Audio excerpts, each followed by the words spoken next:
Yeah. I don't know. I've really come to appreciate like indie devs, like the explosion of indie games, like the last I don't know, like probably decade, honestly. But I don't know. They hit like this, especially for someone like me. They hit this like nice in between of nostalgia because the graphics are low poly or are 2D, but the polish that they're able to apply to them because of modern like particle effects and whatnot. Like I really like it. It hits this like really interesting like little, like I said, in between of like nostalgia and appreciation for like modern graphics, and then of course gameplay. But Oh Yeah. yeah, recreating like old graphics now is like it's on a different level, and I'm really glad like indie games have gotten to the point where they're like recreating like PS1 graphics.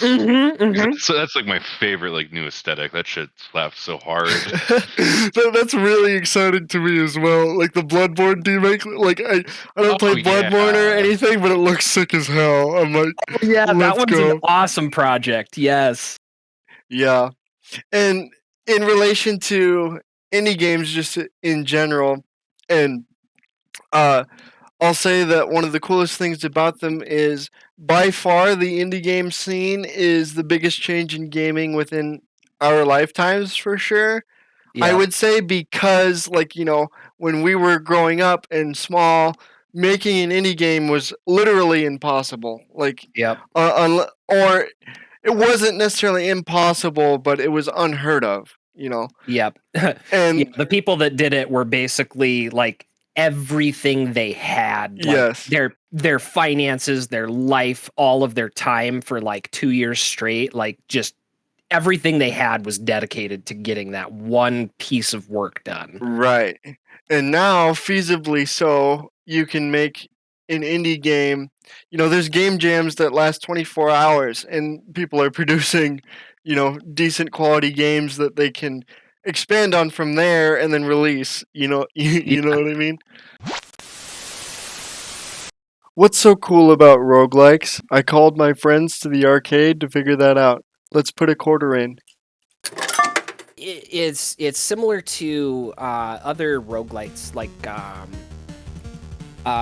Risk of Rain, right? Like all the different characters get different abilities that they can use, and your playthroughs, the thing that I like about it is so you get weapon drops, right? And they're similar to, I want to say, like a Borderlands kind of thing, right? You get like different rarities and you can have different affixes on them, stuff like that.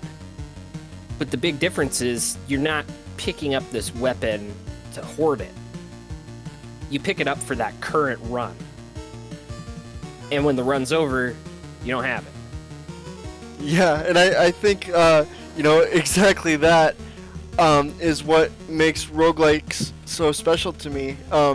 A handful of them are some of my favorite games of all time. We played through Risk of Rain, me and a couple of friends. Recently, Thomas, I think you joined in on that Oh yeah. as well. It's a lot of fun. And that was a great time. And what makes roguelikes so special is the fact that you can't attach yourself to anything, and it forces you to explore mechanics that you otherwise wouldn't have. Yeah. And that's really cool because a lot of games struggle with balancing, and there's one thing that's better than everything else in the game, so why would you ever do it a different way? You know what I mean? And roguelikes kind of naturally like solve that problem. Yeah, roguelikes can be like the ultimate get good game. Like, all right, this is what you're going with this run. Better learn to use it or just die. Yeah, exactly.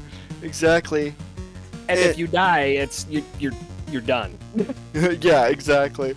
Start the run over. I feel like Hades has kind of spurred a resurgence in roguelikes, and since I like them so much, I think that's pretty cool.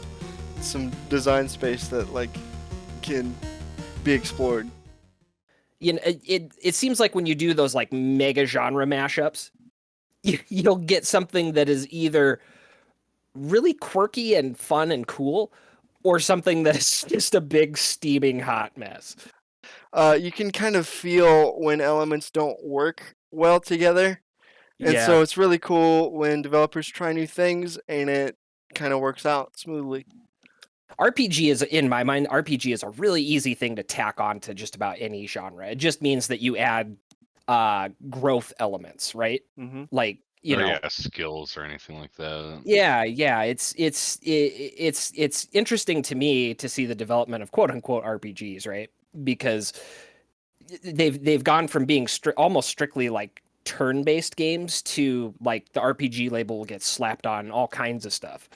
Oh yeah, you can apply like an RPG to just about anything. Like, sports games are literally like RPGs in a sense now because they have, sections where you take a character and you build it and you have all these stats that do individual things. And like, As they gain experience, they get more stats. yeah, exactly. And Weird. and it used to be like a sports game was as far from an RPG as you possibly could get. So that's kind of a funny little comparison there. But it works. It does. But yeah, no, I really like roguelikes. I've gotten like dangerously deep in quite a few of them. I have well over 100 hours in Hades. Heck Same yeah. with Darkest Dungeon 2 and then Inscription, which I'm not talking about today, but I will at some point because Inscription is very cool. Yeah, spoilers. Inscription is on my list as well. It's phenomenal. So you're saying I need to go play Inscription so that I can You- comment when the time comes? I would yes, highly recommend it. you would absolutely love this, Aaron. Like this speaks to your very soul, I think. So, yeah, Inscription is highly recommended for you. But if we're gonna talk about it at some point in the future, I'll save my thoughts on that. Before we move on, though, I want to point out I like silly games as well, and silly small kind of time waster games, and I'm looking for two roguelikes that I got for like less than $5 that I think are really cool now that I think about them. So the first one is literally 99 cents, and it's called Seraph's Last Stand, and it's like a I don't really know. It's a wave defense game, I suppose you could classify it as, and you play as a wizard, right? And you're on the ground as this wizard on a two-dimensional platform as aliens come at you Space Invader style, and you have to like shoot and you have to like shoot them down, right? And so what makes this a roguelike is it's essentially a broken build simulator, I'll say. Like you get experience and money from killing the aliens that are coming, and then you use that and you buy your own upgrades that are like randomly generated after each wave. And so eventually you can upgrade your wizard to the point where you're like shooting laser beams or like sending turrets out to go and kill the aliens for you and stuff like that. And it's a silly little like it's tiny. It's a tiny game. It's 100 megabytes. It's a 2D screen, and it looks like it can be made in Microsoft Paint. But to tell you how much I played it, I played 21 hours of that because it's got such a good like gameplay loop. Have you ever Yeah. played Vampire Survivors? Yes, that's a good one. Yeah, I was Ooh. gonna say Vampire. This looks like just a scaled down version of Vampire Survivors, and Vampire Survivors is just this, but like times a million. Yeah. Vampire Survivors definitely like, and this as well definitely triggers like the monkey brain stuff of like, ooh, Right. big flashy things on the screen. I like you. So I think what this hits on that I think is kind of interesting is this is what I've noticed in the last like couple of years is that this is like a growing like this is now its own like I don't know if I want to call it a subgenre or genre of game like the survivor genre where Right. you it's a roguelike where you're going to play until you die but you just kind of get tossed into this arena of sorts, and then just hordes of enemies come at you, and you just choose from like your 3 to 4 random choices of power-ups every time you like hit a level or whatever. Yeah, that is exactly what this is. It's so formulaic, but yet at the same time they're so ridiculously fun. Yes, Like, and I absolutely love that, strictly for the fact that like it's bringing back, a game that is a game for the sake of being a game. yeah, It's just fun, and that's all there is all there is to it.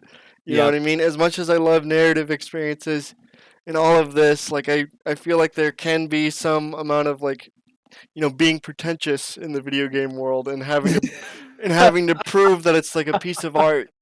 You know what I mean? Yep. And instead, it's like, no, you can dial it back and just have fun little silly desktop games every once in a while.